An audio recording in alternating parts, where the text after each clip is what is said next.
Hola, buenos días. Día domingo, día de lectura.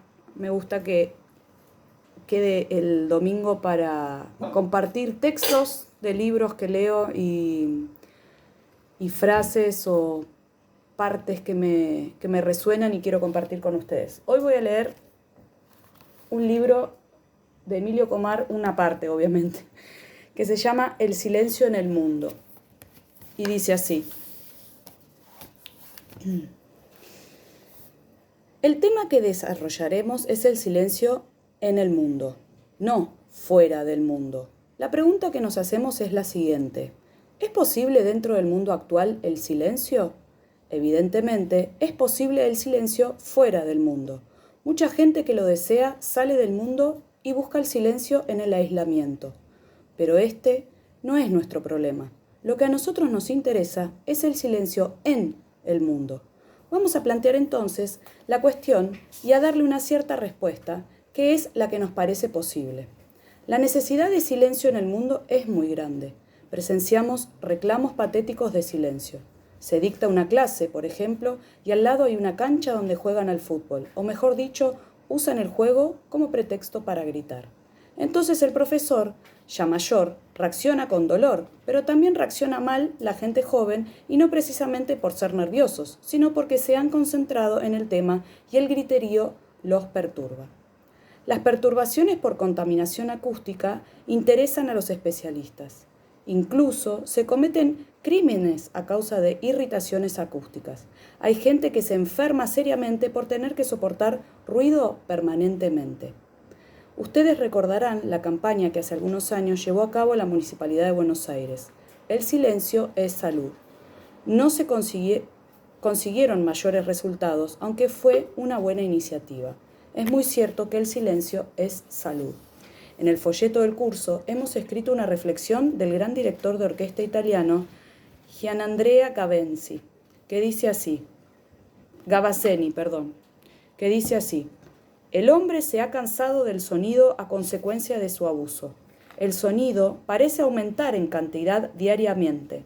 Por tanto, todos los encantos de la música parecen siempre menos intensos y el hechizo que ejerce en el corazón de los hombres va disminuyendo. Hay demasiada música en el mundo, refinada y grosera, clásica y popular. Solo el silencio podría devolver al sonido su poder. Un vasto silencio guardado por todos los que tienen necesidad de la música. Este diagnóstico no vale solo en el campo de la música. Hay demasiado ruido, estrépito en el mundo, y solo un vigoroso silencio podrá devolverle a la vida su sentido. En estas palabras encontramos algunos elementos esenciales para nuestra meditación. Cuando aumenta el ruido, nada se escucha y el sonido pierde su poder. Vuelvo a leer esa frase que me parece hermosa. Cuando aumenta el ruido, nada se escucha y el sonido pierde su poder. El silencio, en cambio, devuelve a la palabra su fuerza convincente. No hay palabra sin silencio, no hay sonido sin silencio. La vida necesita silencio y la vida ha de recobrar su poder en el silencio, porque el estrépito lo dispersa. Ya aquí tenemos una especie de paradoja, que en el fondo no lo es. Solo el silencio podrá devolver al sonido su poder. Solo el silencio podrá devolver a la palabra su poder. El silencio no es enemigo del sonido, de la palabra, sino que es su gran aliado, porque no se trata aquí de un silencio meramente acústico. Mañana seguramente se dispondrá de aparatos controladores de ruidos, así como tenemos hoy desodorantes, ventiladores o aire acondicionado. Habrá también aparatos que anulen los ruidos molestos. No habrá entonces problemas de silencio acústico, pero no es cuestión de acústica. Hay que cuestionar con mayor hondura y no quedarse en una especie de constatación sociológica externa. Si hay mucho ruido, tantos decibeles de estrépito que llegan a ser intolerables, hay que preguntarse ¿Por qué el hombre busca ruido? Hace unos meses hice un paseo y caminé desde Benavides hasta Tigre, donde hay un club. Era un domingo por la tarde, un solitario y destemplado domingo. Me crucé solamente con dos parejas que habían puesto música por altavoces, de modo que toda la soledad de los pantanos retumbaba. Ellos no terminaban de decidirse a bailar, mientras el espacio era invadido por el fragor de la melodía. La gente sale y lleva consigo el bochinche. Otros domingos se puede ver que las familias detienen sus autos a un costado de la Panamericana. Es una autopista, una calle muy grande acá en Buenos Aires.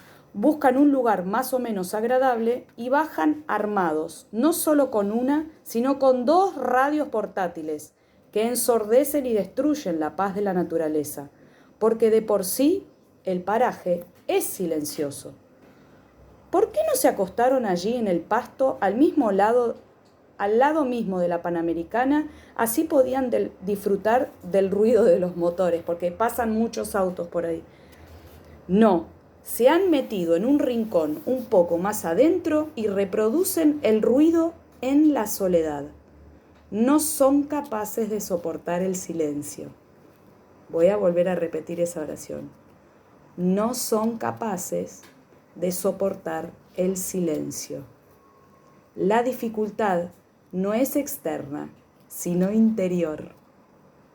El problema se desplaza entonces de la exterioridad a la interioridad. El corazón no soporta el silencio, no quiere estar a solas, necesita ruido. La ruidosa civilización es consecuencia de la necesidad de ruido interior. ¿Y el silencio? ¿Qué es propiamente? El silencio se debe a la palabra. Cuando alguien dice algo importante, por ejemplo, y se le presta atención, inmediatamente se hace silencio. Hace poco escuché un concierto de los niños cantores de Bariloche. Yo observaba al público. Apenas se oyeron las primeras notas, se hizo un silencio espontáneo, sepulcral. La música era muy buena. Entonces la gente quiso oír e hizo silencio. Cuando no hay nada para oír, es difícil que se produzca silencio, porque el silencio, cuando no hay nada para oír, es una experiencia de vacuum, de vacío. Entonces el silencio está supeditado a la experiencia de la palabra, a la experiencia de algo que solicita nuestra atención vocalmente, lógicamente, sonoramente, especulativamente y poéticamente. De repente, trepando una montaña entre los bosques y rocas, uno sale a lo abierto y aparece allí un gran panorama. Naturalmente, uno hace silencio, pues siempre se encuentra algo estupendo para ver o escuchar. El silencio puede estar poblado por la palabra. No es lo contrario de la palabra, sino que va de su mano. Solamente el silencio puede devolver a la palabra su poder. ¿Qué significa palabra? Podemos tomarla en 2 sentidos: palabra oral y palabra mental. Esta última es el pensamiento y la palabra oral es la expresión del pensamiento. Cuando la palabra dicha no tiene el respaldo de la palabra pensada, es un sonido vacuo. La frase "te quiero mucho" puede contener una carga semántica, afectiva y enorme. Puede ser una frase dicha que no conmueve a nadie porque no está respaldada por un sentimiento real. "Te veo mañana" se dice en lugar de decir "déjate de jorobar", y quien lo dice no piensa en absoluto en la mañana, ni siquiera piensa en verlo. Es una frase que no significa nada. Pero puede significar también algo muy hondo.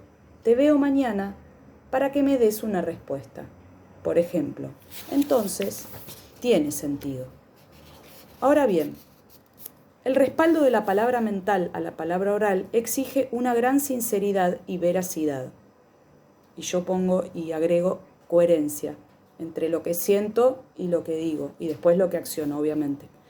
Cuando no queremos comprometernos y actuar como personas completas, sino que intentamos llevar adelante una táctica superficial, una diplomacia barata, manipuladora del otro, evidentemente usamos palabras cuyo respaldo no existe, palabras huecas.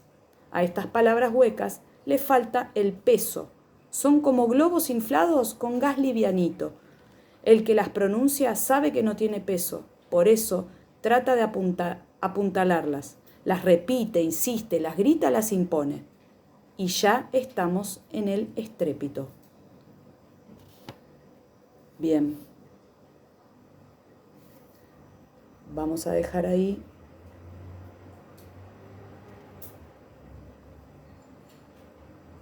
En griego palabra significa logos.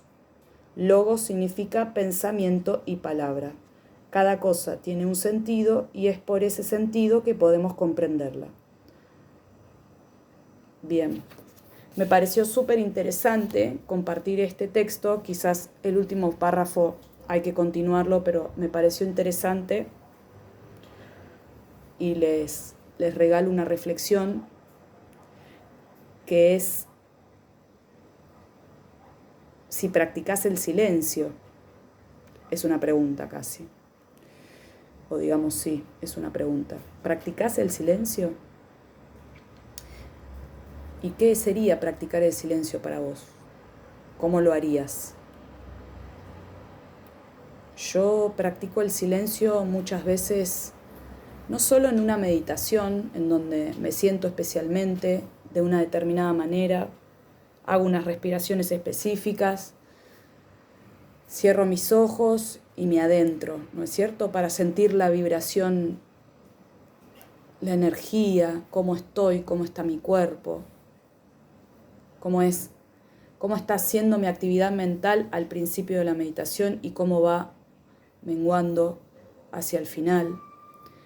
Sino que el silencio también tiene que ver con observarse, ¿no es cierto?, con prestar atención a los detalles del día a día, con observar a quienes, por ejemplo, yo convivo con mis 3 hijos y mis 2 perros, con observar cómo juegan, qué dicen, qué no dicen, con observar la vida, los árboles, la naturaleza. Eso es el silencio para mí. Realmente el silencio absoluto puede existir, pero como dice acá el libro, también existe la actividad mental. Porque quizás, como dice el libro, estoy en el medio del bosque, con el sonido de la naturaleza, y estoy tiqui, tiqui, tiqui, tiqui, tiqui, tiqui, tiqui, tiqui, tiqui, tiqui, tiqui. ¿No es cierto? Entonces, ¿cómo paramos, cómo detenemos esa actividad mental? Salud, mi amor. Ahí tenés papel. ¿Cómo la paramos? Salute. Ante todo, observando, haciendo observaciones. ¿Y cómo hacemos observaciones? ¿Cómo activamos el estado de presencia? Activar el estado de presencia es un poco salir del automático. Entonces te propongo que quizás todos los días, en algún momento del día, te tomes 3 minutos, 5 minutos, si tenés un cuaderno mejor, y hagas un registro corporal, mental, cuerpo, emoción y lenguaje. ¿Cómo está tu cuerpo? ¿Cómo está tu emoción? Y tu lenguaje. Tu lenguaje sería ¿qué te estás diciendo? ¿En qué estás pensando? No para juzgarte, para decir, uy, mira lo que esto... No. Simplemente para llevar tu atención a ese momento presente. Si esto lo empezás a practicar todos los días de manera comprometida con vos y consecuentemente, vas a empezar a lograr no necesitar quizás parar la actividad que estás haciendo para hacer el ejercicio, sino estar en constante presencia. Así que este es mi regalo para mí. Para mí, no. Pero bueno, para mí también, porque yo lo hago y me encanta. Para mí, desde mí, para ustedes. Y me gusta mucho el tema del silencio, y la otra vez habíamos leído el otro libro de Eckhart Tolle, así que me pareció bueno continuarlo. Que tengan hermoso domingo y que puedan practicar el silencio. Y si tienen ganas, compartan el video, suscríbanse y cuéntenme cómo les fue, ¿sí? Les mando un saludo muy cariñoso y a disfrutar.